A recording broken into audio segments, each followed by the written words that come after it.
El desarrollo moral es todo un tema, lo hemos venido trabajando ya desde hace bastantes años, pero retoma especial importancia en estos días porque lo notamos en la calle. El contexto pandemia y el contexto corrupción son dos escenarios que nos han vuelto a llamar la atención sobre qué es importante, por qué es importante hablar de estos temas.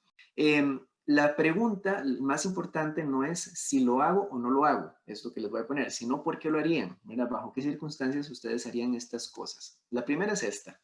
Usted robaría artículos de una tienda. ¿Verdad? Si usted está en la posibilidad de robar algo en algún comercio, lo haría sí o no. Y como les decía, ustedes pregúntenselo, ¿verdad? Y piensen qué harían y cuáles serían las circunstancias en las que votarían por una razón u otra, o si dicen no, jamás, ¿verdad? Pues también es una opción válida. Voy a poner otra, más complicada. Se colarían en una fila. Yo sé que nunca en la vida les ha pasado que hayan tenido que decidir si se colan en una fila o no, pero imagínense qué les pasa, ¿qué harían? ¿Verdad? Aquí es válido también pensar en que hay filas de filas. ¿Verdad? Está la fila de súper y está la fila de Levi's, está la fila de carros, ¿verdad? Para llegar a la casa, está la fila para la vacuna, ¿verdad? Para hablar de nuestros tiempos. Bueno, ¿qué haría usted? ¿En qué fila se cola? ¿En cuáles no? ¿Bajo qué circunstancias lo haría? Otra pregunta, ¿aceptaría dinero de un desconocido? ¿Verdad? Aquí es como que usted vaya por media calle y aparezca un tipo raro como yo y le pregunta, disculpe señor, ¿tiene 10,000 pesos? Y usted le dice, no. Entonces le dice, ah, bueno, tome estos 10,000. ¿Usted los agarra o no los agarra? ¿Verdad? ¿Qué le suena? ¿Qué le resuena en el interior si alguien le llega a ofrecer plata de la nada? Para ir cerrando, digamos, con estos ejemplos, es le daría un abrazo a un amigo o una amiga. Usted va por la calle con su mascarilla, con su, no sé, con su protocolo de distancia y llega un amigo o una amiga que tiene años sin ver y te dice, ay, ¿cómo te va? Y viene, ¿usted qué hace? ¿Verdad? Bajo el contexto pandémico, que aquí entran en juego otros temas, ¿verdad? No solo el tema de me caes bien o no me caes bien, sino el tema de salud. Pero igual nos toca tomar una decisión. Todas estas preguntas son dilemas éticos.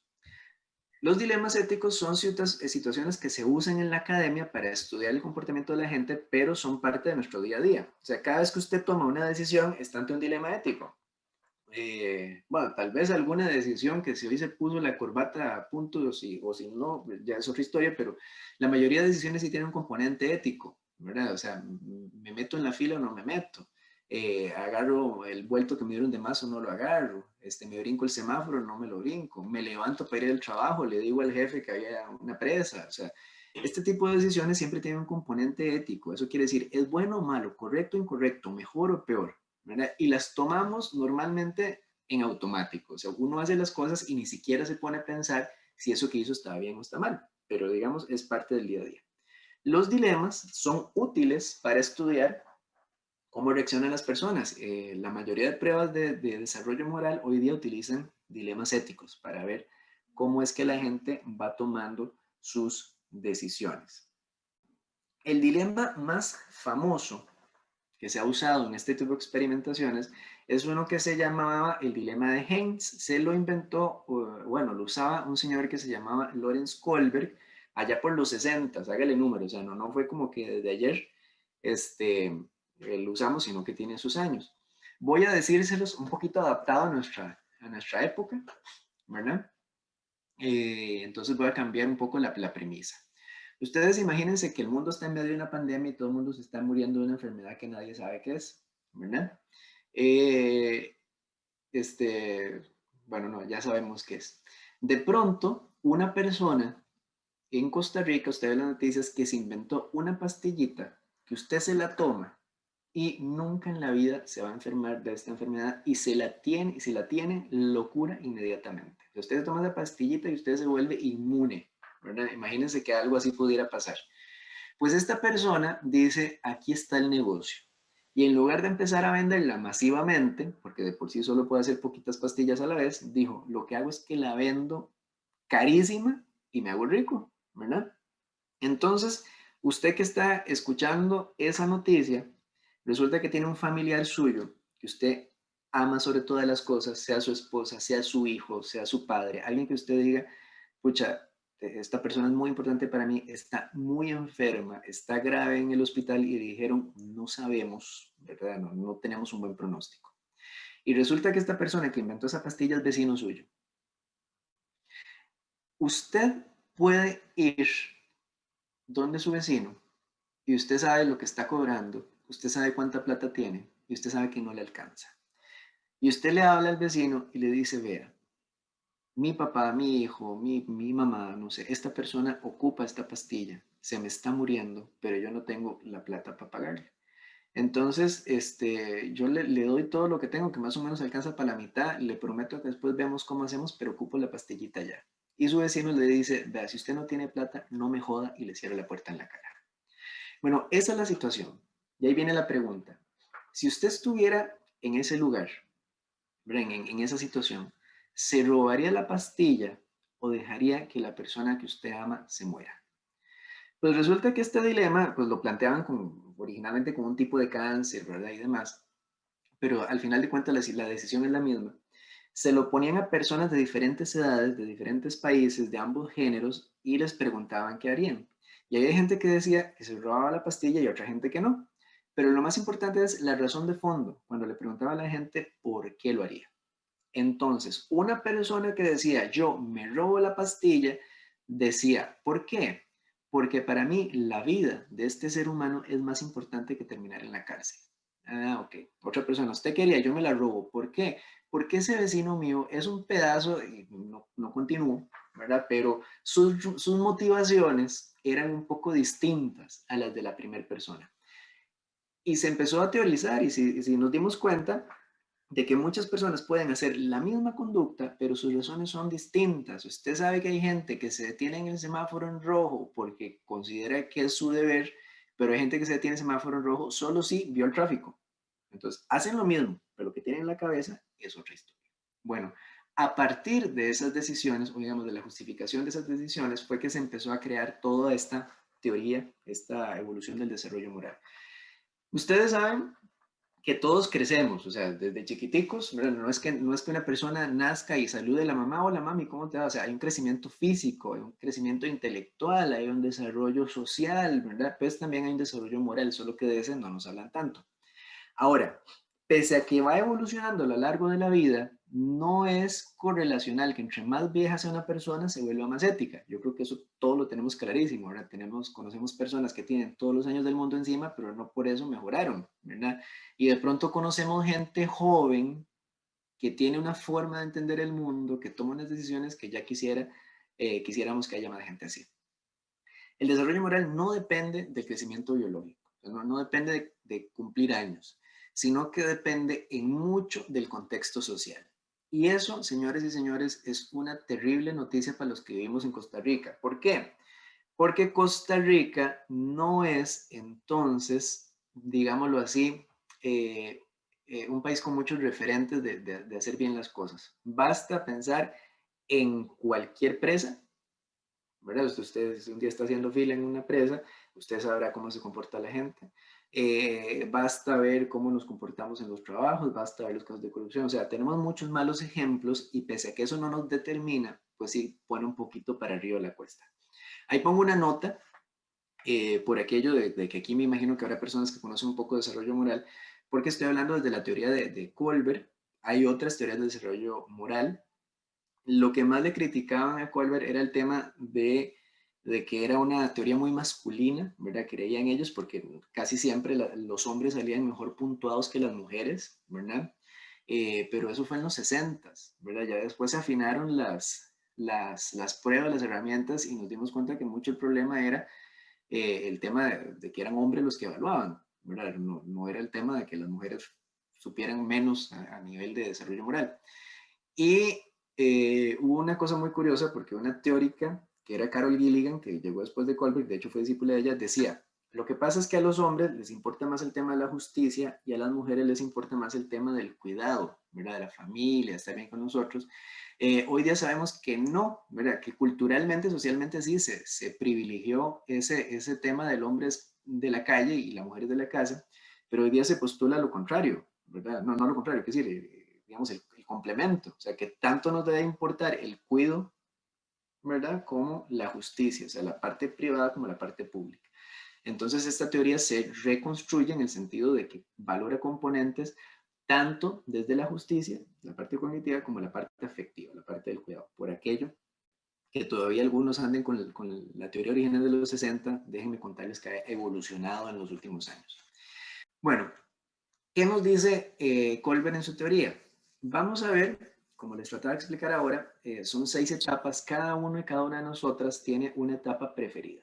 Por decir algo, yo casi siempre tal vez tomo decisiones en la etapa número 2, pero eso no quiere decir que en algún momento puedo tomar decisiones en etapa 3, etapa 4 o una etapa más baja, ¿verdad? Esto lo digo porque ahora que dé más ejemplos, que no se asusten si de pronto yo doy un ejemplo, digo, esto es una persona en la etapa 1 y usted ha tomado esa decisión, diga, uy, estoy en la etapa 1, soy un desastre, ¿verdad? O si doy un ejemplo de etapa 6 y usted dice, ay, yo eso lo hago, y ya se sienta que usted está por encima del bien y del mal. No es tan fácil. Hay que observar la conducta de una persona mucho tiempo para ya poder definir efectivamente por dónde damos. Y algo que es muy importante, asociado con algo que preguntaron, es esto que está abajo. El razonamiento moral es constitutivamente humano y eso es algo importantísimo. Los antiguos griegos, ustedes saben que se preguntaban, y nosotros nos lo preguntamos durante mucho tiempo, si el ser humano nace bueno, malo o nace con el disco duro en blanco y hay que programarlo, ¿verdad? Y eso lo discutimos muchos años. Hoy día sabemos que no nacemos como un disco en blanco. Ya tenemos un sistema operativo preinstalado. ¿Cómo hicieron para saber esto? Pues resulta que en 2010 empezaron a hacer experimentos con niños de 6 meses de edad y después de 4 meses. Ya más abajo no se puede. Porque, pues, mira, niño, decime, ¿qué pensás vos de la vida? A esa edad no hablan todavía. ¿Qué es lo que hicieron? Hicieron unos experimentos muy interesantes donde sentaban a niños y niñas de esta edad y le ponían un teatro de marionetas, podemos decir, donde había una montaña y aparecía un círculo que quería subir la montaña. De pronto aparecía un cuadrado malvado que lo empujaba para que se cayera, porque así son los cuadrados, malos, ¿verdad? Se cierra el telón, se abre el telón, vuelve a aparecer el círculo tratando de subir la montaña, pero esta vez lo que aparecía era un triángulo que lo empujaba para que llegara a la cima. Fin de la obra. Después de eso, les ponían a los niños, eh, digamos, el cuadrado y el triángulo para que escogieran con cuál querían jugar. La mayoría, bueno, de hecho todos, los niños de 6 meses y de 4 escogían el que había ayudado al otro para llegar a la cima, porque cambiaban los personajes, ¿verdad? De pronto fuera que los niños les encantan los triángulos amarillos, ¿verdad? No, cambiaban el personaje y los niños siempre escogían al que ayudaba. Si lo quieren ver, aquí lo tengo, no, ahí no lo tengo, aquí lo tengo, y ahorita me vuelvo a los otros personajes. Esta es una réplica, ¿verdad? De ese estudio, pero para que lo vean un poquito las reacciones de estos chicos. And up goes the curtain.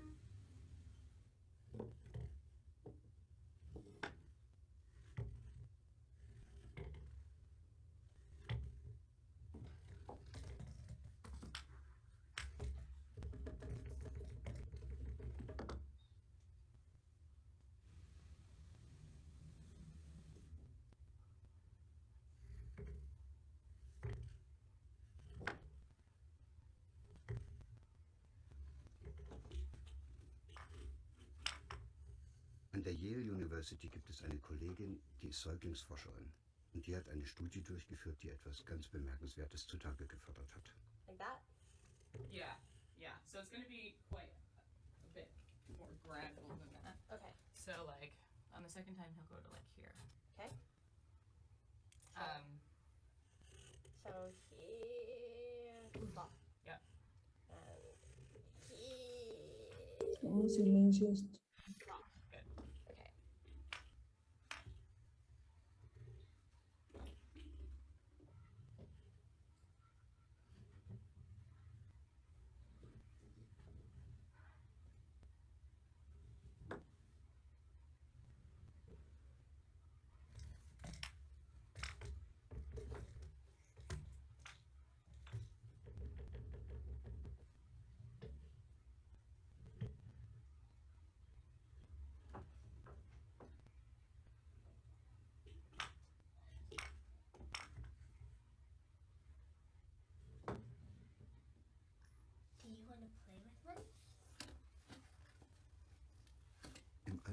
6 Monaten nehmen alle kleinen Babys in Unterstützung. Und das ist auch vollkommen richtig. Das entspricht ja auch der Anfangserfahrung, die jedes Baby gemacht hat. Ohne so jemand, der es unterstützt, wäre es ja noch nicht mal 6 Monate alt geworden. Bueno, ahí el narrador lo explicó, y si no se escuchaba muy alto, de todas maneras estaba en alemán. ¿Verdad? Si alguien sabe alemán, pues lo habrá escuchado él, pero más o menos esa es la idea. Lo que tenemos preprogramado, por decirlo así, es que está bien colaborar y no es buena idea dañar al otro. Ya si eso es un tema evolutivo, que es bastante probable, o si es un tema, qué sé yo, de iluminación divina, no nos lo dice, ¿verdad? El tema es que sí sabemos que los niños muy pequeñitos saben que lo correcto o lo mejor es colaborar, ayudar al otro y no causarle daño. Eso con niños de 6 meses de edad. El experimento después lo hacen con niños de 2 años, de 4 años, en edad escolar. Lo curioso es que entre más grandes fueran los niños, mayor tendencia o mayor cantidad de niños y niñas encontrábamos que elegían al personaje que había hecho daño al otro, por aquello de los efectos de la socialización. Eso es un tema interesante, de cómo nacemos creyendo algo, que suena extraño, pero después el ejemplo puede variar.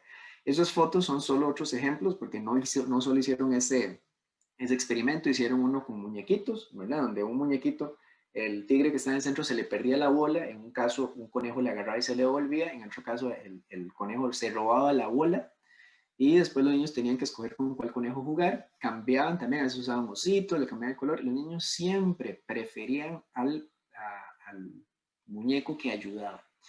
Y el de abajo es un adulto que está tratando, bueno, ahí no se nota evidentemente, pero la idea es que estaba tratando de meter unos libros en un gabinete y no podía porque tenía las manos llenas y no podía abrirlo.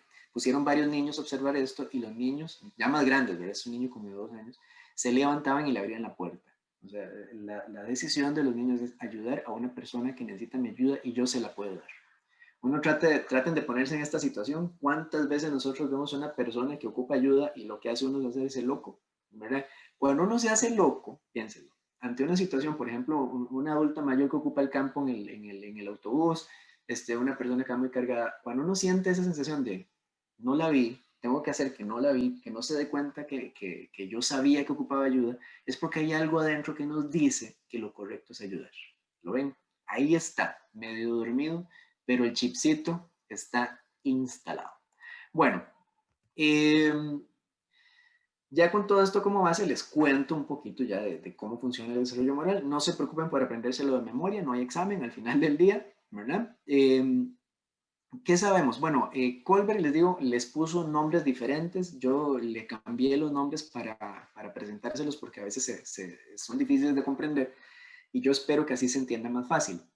Él decía que hay 3 grandes etapas, ya después de todos los experimentos que hicieron.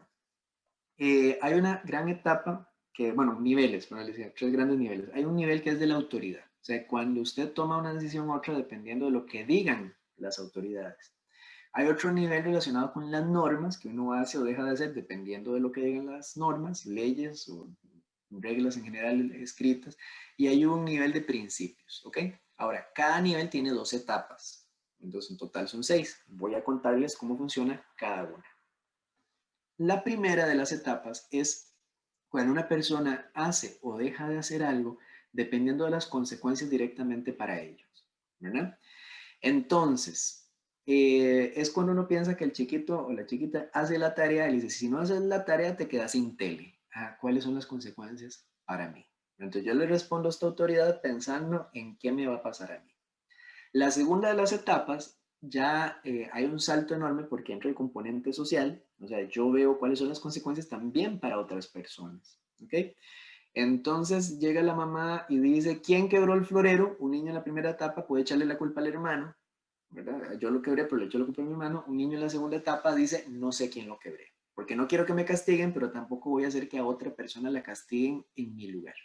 Si lo notan, los niños y niñas que vimos en el video por lo menos están en la 2. O sea, no es que uno nace en 1 y después crecemos con un nivel y más bien podemos retroceder. ¿Okay? Al menos estamos en la 2 al nacer, que es valorar no hacer daño a otra persona. La tercera de las etapas es muy interesante porque es cuando cumplimos las normas, cuando me ven. Esta es la persona, por ejemplo, que cumple puntualmente la asistencia en el trabajo cuando tiene que firmar. Aquí hay un registro de asistencia. Es la persona que se detiene en el semáforo cuando ve el tráfico. Es la persona que conoce las normas, pero las cumple solamente cuando hay un testigo, alguien que te puede mirar. Ahora, si lo ven en estas tres primeras etapas, siempre ocupamos un ojo externo. Ocupo a alguien que me castigue, ocupo a alguien que me vea, ocupo a alguien que me supervise. La cuarta etapa ya superamos esto. ¿Por qué? Porque es la persona que cumple con las normas aun cuando no la vean. Es la persona que va a seguir llegando a tiempo a la oficina aunque no tenga que firmar asistencia. Es la persona que va a pararse en el alto, hacer el alto, hacer el semáforo, aunque no haya tráfico, aunque no haya, digamos, una persona que te esté juzgando, por decirlo así. Entonces, si ustedes lo piensan, uno esperaría que las personas que trabajan en el sector público, pues en el privado también, ¿verdad? Pero hablemos del sector público en este caso, mínimo estén en la 4. ¿Por qué? Porque la gente que está en la 4 es la que ya no necesita la cámara, ya no necesita el informe, ya no necesita la supervisión. No digo que los vayamos a quitar. Lo que quiero decir es que uno puede confiar en que esta persona va a seguir haciendo lo que está haciendo, aunque no tenga el supervisor encima. Y díganme, en contextos de teletrabajo, eso se las trae, ¿verdad? Etapa 5. La etapa 5 es cuando las personas hacen o dejan de hacer algo, no por la norma en sí, sino por el espíritu de la norma. Los que son abogados, yo creo que ahí quedó clarísimo, pero los que no, como yo, lo explico un poquito más. Son las razones que están de fondo. O sea, cuando a usted le dicen deténgase en el semáforo, no le están diciendo nada más porque el color rojo es muy feo o muy bonito, no, es para que otras personas puedan circular. Comprenden la razón de la norma, ¿sí? Es la persona que ve lo que está más allá. Una etapa 5, por ejemplo, es lo ideal como mínimo para personas que están en la Asamblea Legislativa produciendo leyes. Porque son personas que son capaces de interpretar las normas. Es un nivel ideal para personas que están en la judicatura, jueces y juezas, porque es lo que te permite entender por qué una norma es como es. Pero también ganamos entre más gente haya así. Y la etapa 6 son las personas que asumen principios éticos universales. Esto suena fácil, pero es mucho más complicado porque estamos hablando de gente que realiza funciones, toma decisiones a partir de temas como la justicia, la solidaridad, el respeto. Vamos a ver, hay gente que trata de ser, digo trata porque todos nos equivocamos, trata de ser honesta siempre, gente que trata de ser sincera sin importar las circunstancias, hay gente que va a buscar ser solidaria en cualquier momento. O sea, eso se dice fácil, pero hacerlo, ustedes saben, no es tan sencillo. Bueno, Kohlberg creía que la mayoría de los seres humanos estamos entre la 3 y la 4. Cuando tenemos un desarrollo moral alto, podemos generar confianza y generamos flexibilidad. O sea, piénsenlo en una empresa, podríamos, o una institución pública. Podemos invertir en formación humana, podemos planificar a largo plazo, estamos previniendo, por ejemplo, no sé si lo saben, control interno es curiosísimo, porque hacer SEBRI, valorar riesgos, funciona mucho para gente que de verdad hace las cosas a conciencia. Es una metodología pensando en el prevenir, pero prevenir siempre y cuando yo lo tome en serio. Si lo hago por cumplir, no sirve nada. Y podemos enfocarnos a largo plazo. Pero si creo que la gente de mi organización, sea real o sea mentira, pues yo creo que la gente de mi organización ocupa el control, invierto en eso, en el control de asistencia, en la marca, ya no firmo, sino que con la marca y el carnet y el iris del ojo es lo que falta. Tengo que poner cámaras de seguridad por todo lado, tengo que ponerte informes de trabajo cada cierto tiempo. Estoy tan preocupado en controlar que no permito trabajar. Estamos siempre apagando incendios y nos enfocamos en el resultado inmediato. No podemos pensar en largo plazo. Perdón si se escucha mucho el escándalo, pero hay alguien como una, no sé, haciendo corte de zacate o algo afuera. No soy yo, evidentemente. ¿Ok? Entonces, ven la distinción. Si tuviéramos mayor funcionariado público o creyéramos que tengamos más funcionariado público en niveles de 4 para arriba, uno sabe que puede confiar en la gente y puede extender medidas. Es lo que pasó en la pandemia con lo que llamaban la danza y el martillo. ¿Sí? Si yo creo que la gente va a respetar las medidas, o sea, va a ponerse las mascarillas, va a guardar el distanciamiento social, yo dejo a la gente que salga a la libre y haga lo que quiera, porque yo sé que se va a cuidar. Pero si yo desconfío que el ciudadano se va a cuidar, entonces tengo que obligarlo a quedarse en la casa. Pues no vas a poder salir, voy a cerrar comercios, voy a cerrar todo eso. Pero ¿cuál es la lógica? La gente no es capaz de controlarse solita, hay que imponerle controles.